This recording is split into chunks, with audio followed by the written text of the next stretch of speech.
Welcome to your town, Stanley Mickelson. My two guests today are first Bristol County DA Tom Quinn III and Dartmouth Police Chief Brian Levesque. Welcome, gentlemen. Thank you. Thanks for having us. So we want to take a little bit of time for everybody to understand what we're doing this morning, and we're talking about elder abuse. And where can people get a report? Are there different types? On and on and on. And I know this is one of your pet peeves, and there's projects that you've taken on seriously, Tom, and rightfully so. And I want to thank you for it. And so I'll let you, sort of scratch the surface and get involved and have people understand all the different types of elder abuse. Well, I've been district attorney for a little nine and a half years. When I took office, one of my priorities was to focus on protecting and educating senior citizens, the elderly who have given so much to our communities and made the country and communities what they are. Elder abuse is rampant. It takes on several forms. You have physical abuse, which is simply unacceptable. It is, if reported, treated like a crime. But more and more people are the victims of financial abuse through scam artists and, sadly, through family members or trusted people who live with them. So basically what I've done is created a unit to focus on financial crimes, including crimes against the elderly, financial fraud, but primarily going throughout the county numerous times to Council on Aging's preaching prevention. I've come across many instances of people being victimized by scam artists over the phone, through the computer, by these scams that are designed to prey on individuals who are isolated at times, who are trusting, and are vulnerable victims who can be easily, in some cases, easily caught off guard if they're the victim of a grandparent scam or something else. So going out throughout the county to senior citizens, putting on an annual celebration of seniors at White's with vendors, and people came and spoke. The U.S. Attorney was invited and spoke this year about fraud and trying to avoid it, but knowing that people are here that care about them, we're trying to protect them. And I think it's been effective, but sadly there's so much of it, everybody has to work together and be vigilant to try to stop it. Yeah, and truly, it is a serious crime, and the most vulnerable, as you say.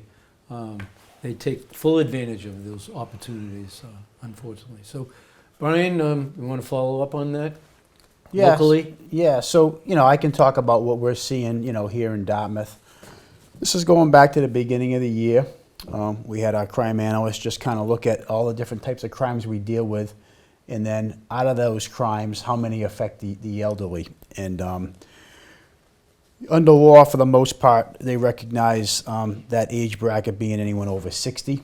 So we looked at victims over 60. We break our crimes down into four major categories. You'll have the violent crime, which is your murder, rape, robbery, assaults, and so forth.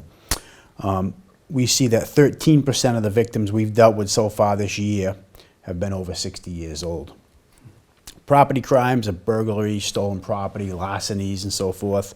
That's 22% of the victims in those crimes were over 60. Fraud, this is really the biggest category that affects the elderly.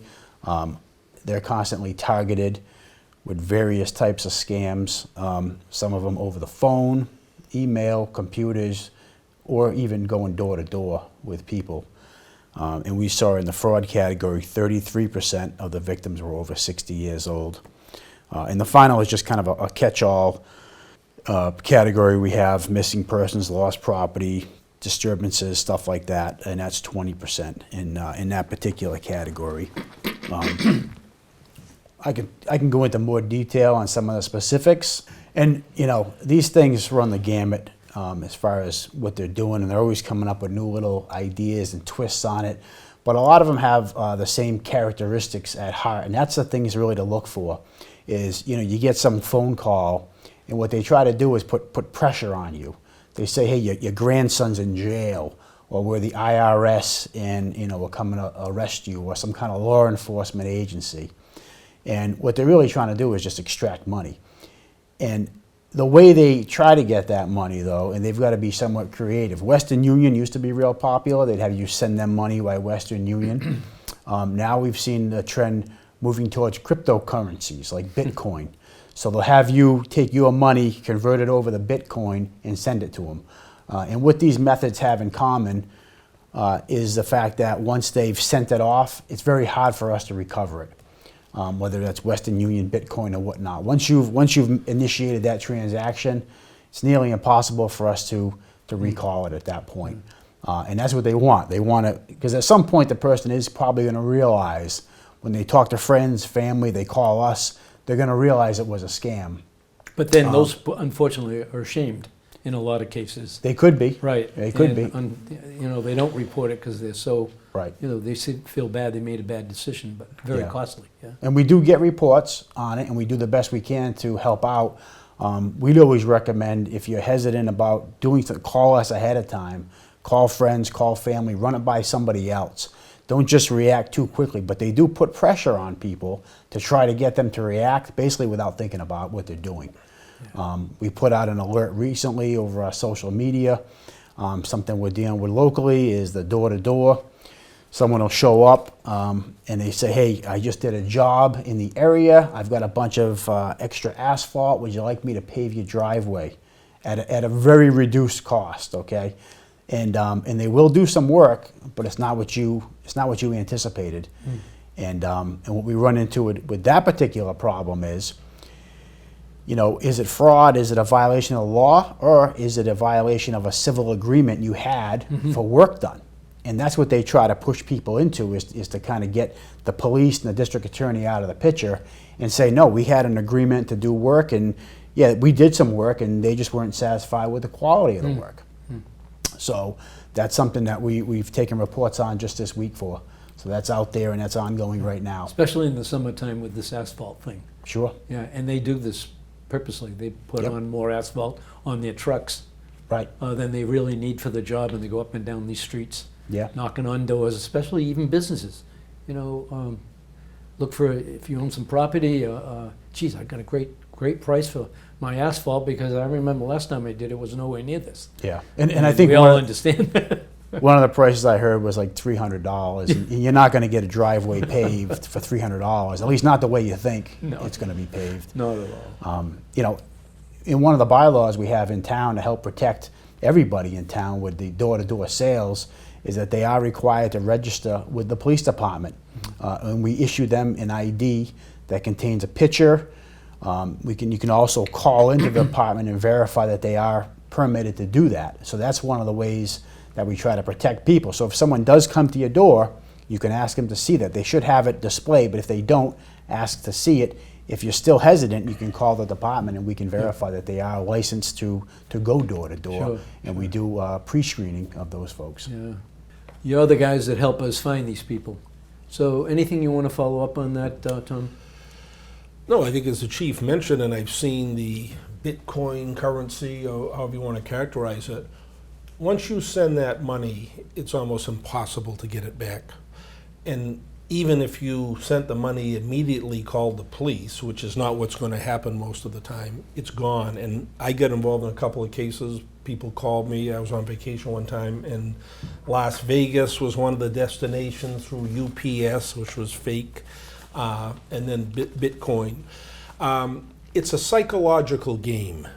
That's what it's about. Pressuring, startling, causing concern for people who are vulnerable victims. If you're there by yourself, your grandson's in jail, he's been in an accident, we need this money to get him out.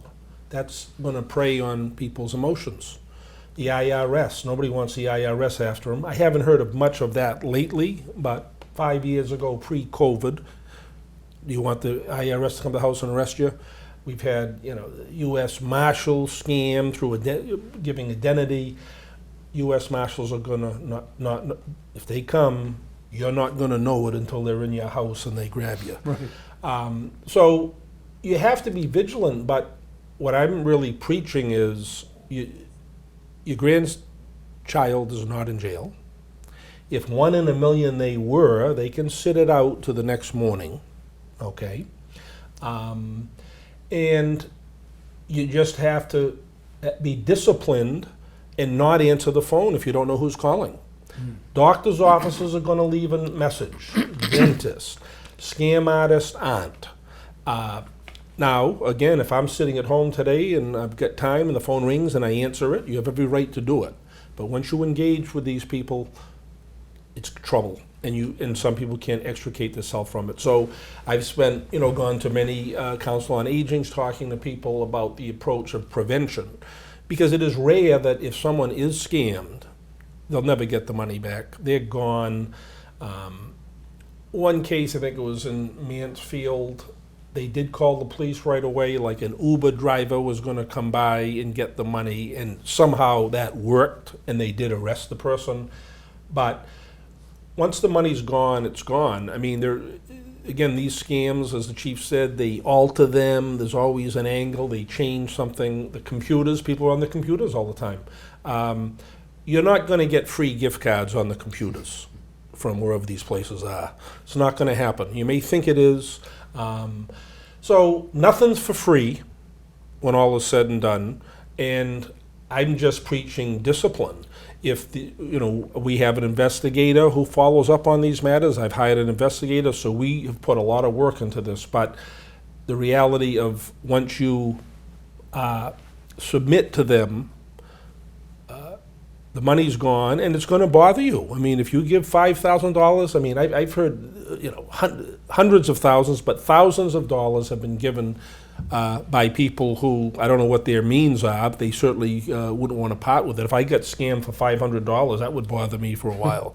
That may not ruin me financially, but so I think there's going to be they're always going to try to maneuver and change things, but nothing's for free, and you don't know who's calling on the phone. You should not answer the phone.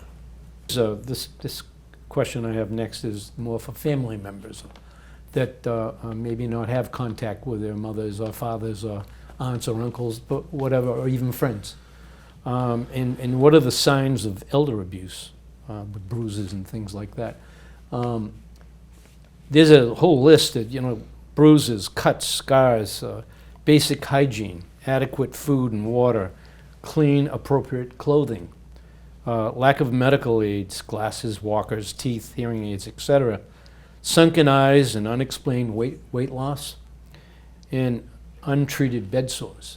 And these are responsibilities of loved ones to pay attention to their mothers and fathers or uncles or whoever they are taking care of, because you see this and you hear about it all the time. And I'm sure you hear about it. You have family members call, and you also, Chief, and we hired this lady to take care of our mother, and it doesn't look good. Well, yeah, again, there are many forms of abuse. You could have someone who is a caretaker, who is neglecting them. That could be a senior citizen, it could be a family member, but that falls obviously to a category of abuse. Clearly, if you're dealing with physical abuse and someone's seeing signs of injuries, that has to be reported. That's going to be something that's obvious if you have your family members, injured physically. But there are caretakers. You could have someone who's assisting an elderly person who's a widow or widower. They befriend them, get access to money. We've prosecuted cases like that. And again, there are many good people doing that important work, but money is not the root of all evil, but people are tempted, and it does produce a lot of bad actions by people when they have the opportunity to take from people. So you have that. I mean, if somebody's abusing somebody, again, that's a pure criminal matter that is despicable and should be reported. Family members have to check in on their loved one, especially if they're living alone. in some of those cases, if there's abuse, it's again, are they the caretaker? Do they have a duty to take care of them? And we just had somebody, a case plead guilty recently with that. They were obtaining money, some cases people obtaining money, and they're getting funds to care for the person, and the person dies. So that's just another fun. That does not necessarily have to be elder abuse. So there are just many aspects to this, but I think family members have to be aware from certainly a neglect, a physical point of view, or a financial point. If finances, who's overseeing their finances? What are they doing? Because if people have access to them, they can take advantage of them. Would maybe the hospital or facilities like that, when they see a patient, would they call your office? If it's something where the person is neglecting themselves, which we also see, they're at the point where they're just not able to care for themselves properly, we can get that call. It can come into us directly. When we respond, we can then report it. There's different elder services available where we can say, hey, this person is in need of assistance. They can send people down to Meals on Wheels, stuff like that, to help make sure they get the services they need. Our emergency medical personnel are aware of this, as well as the hospital. So if someone comes in and they're clearly suffering from signs of neglect, there are agencies out there, including locally, our own Council on Aging, that can assist these people. When it comes down to abuse, though, that call should be redirected to us, so we can, because that'll be a criminal matter at that point. And we could do an investigation and possibly charge whoever is and again, responsible. family members need to understand that that's number one, that's their responsibility, but they have to be keen about that's not my dad, he doesn't look right. Ask questions. Besides this organization, who else is entering the house and helping you out? Is there anybody else? Yeah, and in addition to speaking to them and asking questions, but go by and physically check on them, because sometimes we'll show up and there'll be no food in the refrigerator. The place could be a mess inside. Clearly, you can see that the person's neglecting themselves and in need of it. But if you're just talking to them on the phone on a regular basis, there's no way for you to pick up on how they're actually living in the condition. So I think it's important too to stop by once in a while and just physically check up on these people. And you gave some statistics, and I got this online the other day. CDC stats, this is nationwide, 643,000 people treated for assaults on elderly, 19,000 dead. 1 in 10 living at home were victims. And this is a while ago, I'm sure the numbers are higher now. A lot of them are by themselves, they're looking for companionship. And they're vulnerable at its worst end, and you just have to be so careful. Well, and that companionship you mentioned too is a whole nother dating type scam that occurs too. A lot of it is an online situation where someone would get you to, they may say they're out of the country or far away, need to buy a plane ticket. If you just send me this money, I can fly over to you and stuff like that. That's a whole nother category of scams that's out there. These things, they're very creative in how they do it, and they're also, to some level, sophisticated. As far, everyone has caller ID. You can't trust caller ID. They can make anything they want show up on your caller ID. So when you see the phone number is from the White House, it probably isn't. We've had just recently. I'm sure they do it. Yeah, another local situation. They were using the name of an officer, a police officer, when they were calling people, and they had the correct name. And so if you're familiar with the officer, it gives it legitimacy, because you're like, oh, I know that officer, and yeah, I got to pay this money or whatever it is, So they are sophisticated with some of the things they come up with. It's sad, but we have to deal with it. And again, I keep saying the same thing, the responsibility of loved ones, that's your responsibility. You need to check in with your loved ones, and not just a phone call. Every once in a while, just stop by unannounced. Might be the best thing too. Yeah. We saw at about COVID beginning an increase in what the chief was referring to, the romance scams overseas, persons isolated, lonely, or seeking companionship like we all could, and all of a sudden they get into the conversation, keep moving forward. I need money. can't come, I need the money, you'll be paid back. And I've seen several of those personally. And again, it's preying on someone who's isolated, looking for companionship. Sure. And we're not talking about $100 either. We're talking about thousands of money. And in some cases, we had a case in the county, person didn't want to press charges, and it was like $100,000 or more. So you got to have somebody willing to press charges. And again, it can be embarrassing. I don't take the approach that people, you might be ashamed or upset, but the main focus is you have to realize you should not be getting involved with people that you do not know, because nothing good will come of it. That's for sure. So they just don't want to admit that this happened to them. And don't feel bad if it happens to you. You need to call the police, the DA, and report things like this. Even if it's something that you're not quite sure, better for them, your offices, to follow up on that and to find nothing than to not say anything. And don't be embarrassed, because it's out there. It's truly out there. Yeah, I mean, there's no doubt that the numbers I provided are, in reality, higher In our town. than what's, Right. yeah, in our town, and what's been reported to us, and that's common everywhere. Yeah. And a lot of times you have caretakers, they might be the suspect in the case, and maybe they're caring for more than one particular person. So if you make that report, you may actually be helping other people as well. Right. Yeah, I'm sure they do work for other people too. Yeah. And So if it's a family member, that's when it's difficult to report. If you have a child living with you or whoever it is, they may have some issues. They're not necessarily going to be, physically assaulting the person, but it's a psychological control and harassment that puts people in fear. They go to the bank with them. They're taking money out. I mean, whether it's stealing or not, it may not be technically stealing, but it's just a form of abuse that someone should not have to live with. But those are the cases that it's very difficult to report Right. on your son, who you love. I mean, if someone breaks into your house, you call the police, but it's a little more difficult. If a scam artist steals money from you, yeah, you call after the fact, but it's too late. So people, even though it's difficult, should not have to live like that, especially in the latter stages of their lives, where they should, they've contributed to their families and the community, and then have to be put up with someone harassing and taking their money and really hurting them psychologically. if we can save one person from elder abuse, this program's worth it.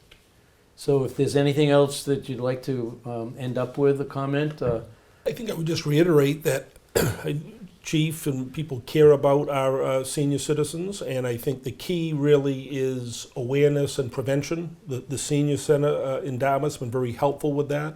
I was at one senior center when somebody came in, the husband, the wife was there, and was going to give like $25,000 to Costa Rica. They did stop it, so that was a positive. But senior centers, I think, very helpful in giving people a place to go. They can report matters there, then they go to the police. But you have to be vigilant. Nothing's for free. Don't talk to anybody you don't know, and that's going to solve a big part of these problems. Yeah, I would say just, prevention essentially with these fraud scams is kind of the key.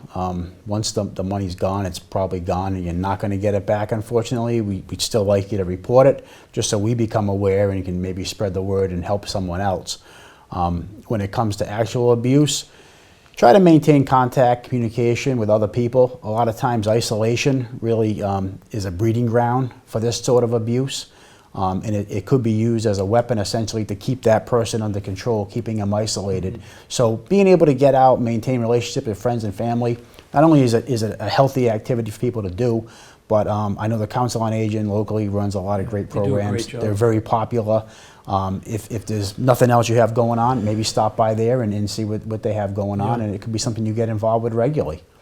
Thank you. Thank you both for your time and all the hard work you both put into this type of program and all the other things you do for the district and for the town of Dartmouth. So another program of your town, Stanley Mickelson signing off. See you next time.